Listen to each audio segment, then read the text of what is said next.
One Piece is a series that's been around for nearly 3 decades. Its themes of adventure and dreams have driven it to the top of manga and anime charts across the board. But what makes it so special? Why is One Piece so different from any other series out there? And why do so many people consider it a masterpiece?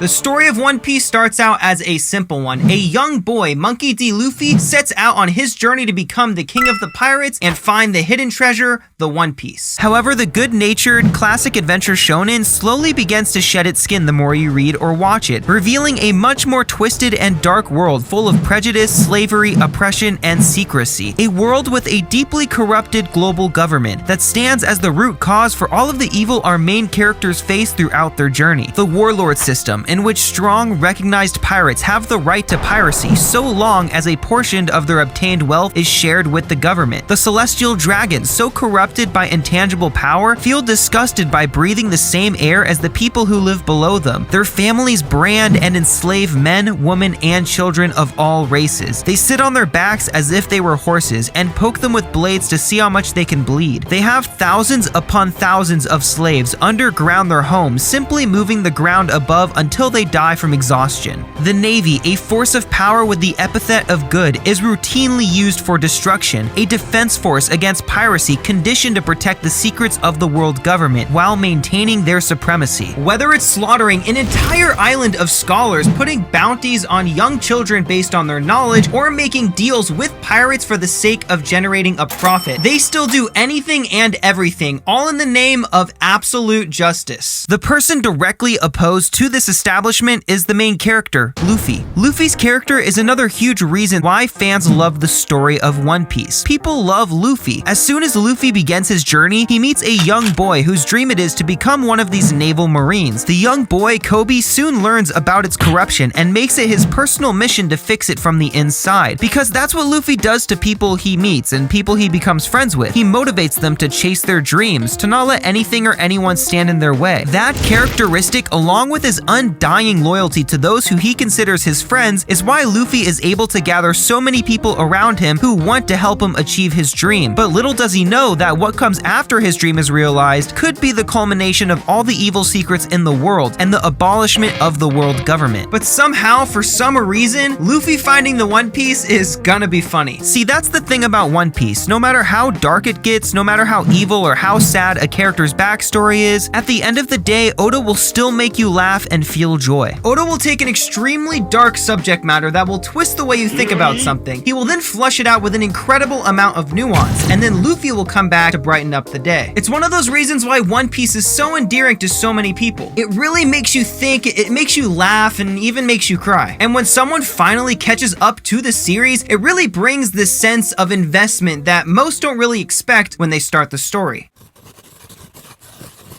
The vast and incredible world of One Piece is not large by scale, but large by a sense of realism. The different islands of One Piece are written in a way that makes them feel real. Oda gives each place its own unique culture, languages, mantras, architecture, and more. The characters are unique, the species are vast, even the material goods like clothes, weapons, tools can differ from island to island. There's even these little mini stories that he gives us on the cover of chapters every once in a while that tell us of a different story of characters we've already come to know and what developments are happening in their life at a different part of the world, which usually will eventually lead to an event in the main story. We are given our first lesson about the One Piece world before entering the Grand Line. The world is divided into 4 parts: the East Blue, West Blue, North Blue, and South Blue. These seas are separated by the great continent known as the Red Line, as well as the most dangerous sea in the world, also known as the Pirate's Graveyard, the Grand Line. The Grand Line is the place where the One Piece treasure is hidden, and only by following it around the world can you find the necessary pieces to reach the final island, Laugh Tale. The Grand Line is surrounded by the Calm Belt, a part of the sea where sea kings live, and water doesn't move, making the only point of entry and exit a single place on the Red Line, Reverse Mountain. The only way to get in and out of the Calm Belt is by being in a naval battleship or being as strong as this old guy with no devil fruit. Each island on the Grand Line has its own magnetic pull, which is why you need what's known as a law log post to travel it. Once you reach the halfway point of the Grand Line, you run into the other half of the Red Line. The only way for pirates to get past it is by going under through Fishman Island or going over. The thing is, the celestial dragons live on top of the Red Line, and we already went through how bad those people are. The island Sabadi, a stop for most pirates on their way to the other side of the Red Line, is a common place for the celestial dragons to visit to pick up slaves and kill civilians mercilessly for fun, but also is the only place to get coating for your ship to travel under the Red Line. The Marines' bases and prison compounds are also in close proximity to this point, so most weaker pirates are either killed, imprisoned, or enslaved by the time they reach this island. Those who are lucky or strong enough will coat their ship at Sabadi, travel underneath the Red Line, and enter the other half of the Grand Line known as the New World, a place both described as hell and paradise. All of that is a very brief look at the vast world of One Piece. I didn't even touch on Sky Islands, the Ancient Kingdom, Whole Cake Island, Wano, the Moon, space pirates. Yes, space pirates actually exist in One Piece. There's also history that spans back thousands of years with secrets yet to be revealed. Monarchies, royal lineage, ancient civilizations, mythology, and more. These are all layers that give the viewers this feeling that everything in the series is always moving, and that we are witnessing the most important moment in this world's history straight off the page. Just like how you are currently witnessing the most important part of the video, which is to smash that subscribe button and leave a comment down below letting me know you're subscribed so I can personally welcome you to the Alliance.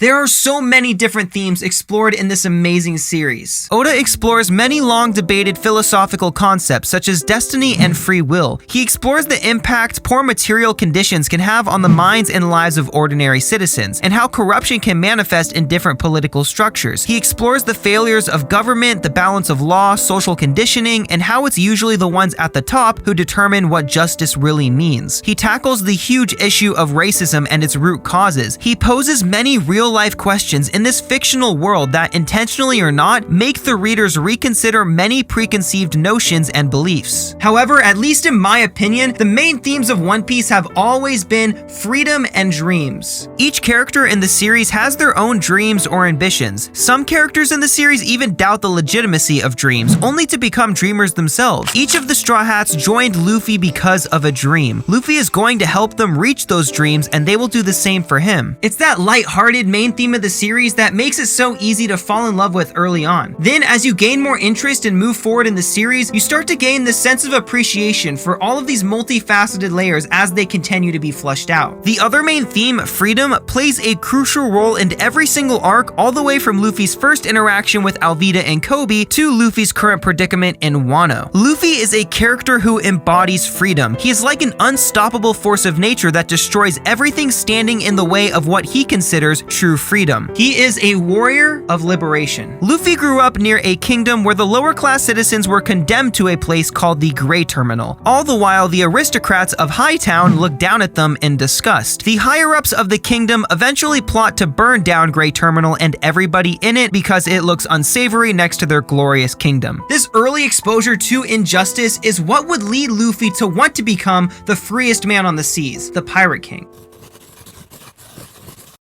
One Piece currently has nearly 1,200 characters within its story, and not just fodder characters. These are characters you get to know, each of them having their own unique designs and personality. Oda will take smaller characters that you might not think are that important and then give them an entire backstory, a reason to care for their character. A great example is Senior Pink. At first glance, you would think he's just a gag character for a quick fight and some laughs, but this guy has a past that will make your stomach turn and your eyes water. Same with Baby 5, who's also fleshed out in the same arc. These guys aren't even close to being the stars of the show. In fact, they rarely appear in the grand scheme of things. But Oda still takes the time to invest and breathe life into each character because he has a plan. In the middle of the series, there is a major event. This event brings together all of the characters you've come to know and condenses them into a single arc. They don't all participate, but pretty much everybody is there. Hundreds of previously introduced characters all in the same place at the same time. This event has become one of the most highly acclaimed arcs ever written in any manga ever, and Oda, the author of One Piece, has stated that the final war of the series will make Marineford look like child's play, and that you can expect those thousands of characters to all be back for the final arc of the series.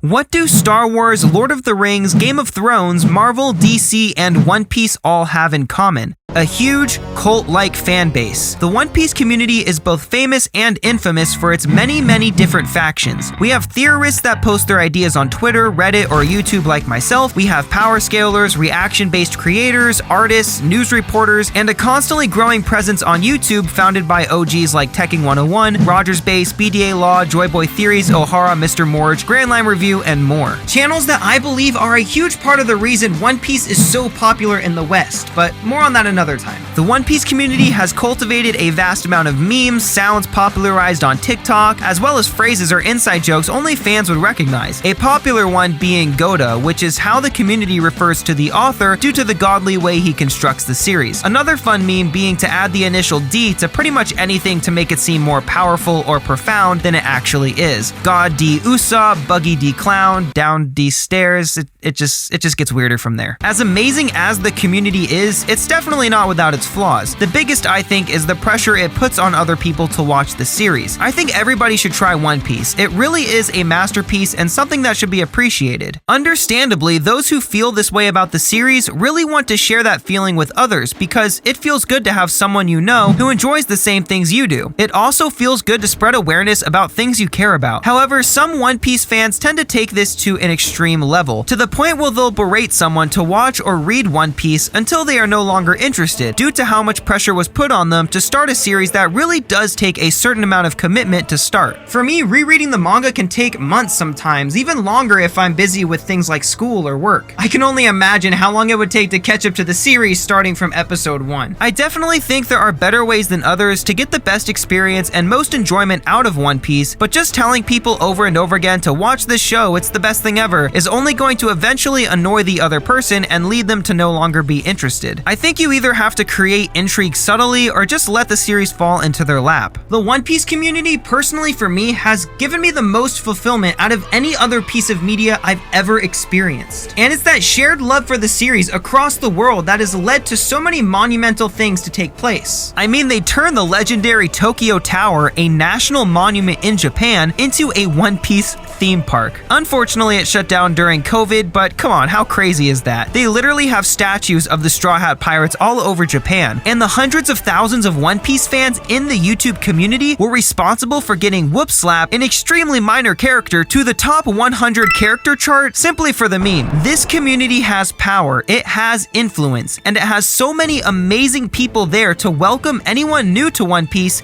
in with open arms. One Piece is a cultural phenomenon, one that approaches the impact of other medias like Star Wars or Marvel. It's a story that's been around for almost 30 years now and is still continuing to grow. Even now in the current arc, many people are considering it one of their favorites. It's an amazing story that will move you, motivate you, and make you laugh harder than you've ever laughed before. It's a story that'll make you think more, a story that'll make you appreciate your friends more, and a story that will be passed down for generations long after you and I are gone. We are extremely fortunate to be able to live in a time to experience this cultural phenomenon as it happens. My favorite thing about One Piece is the creativity Oda puts into the many locations of his world, from their designs to their overall importance in the story. From Water 7, Poke Island, Wano, heck, even the Red Line itself and everything that it represents in the One Piece world. The thing I love most about One Piece is probably that we have Oda for an author. I mean, he's very imaginative and unpredictable, but the most important thing is that he's consistent. And I think only with that level of writing do you get a community like the one we have now. So, I'm very grateful for that. One Piece to me is discovering the mysteries around the world, but most importantly, I love the lesson of gratitude as it brings even Sanji and Zoro together. Zoro was first introduced never wasting food, and Sanji's biggest pet peeve is wasting food, and this lesson has truly come full circle in the most recent arc of Wano. Hey all, Golden Boy here. My favorite thing about One Piece is the Straw Hat crew and how each Straw Hat crew member has so much fleshed out personality. We know the goals of each one, we can see ourselves in all of the characters. So that's what I like most about One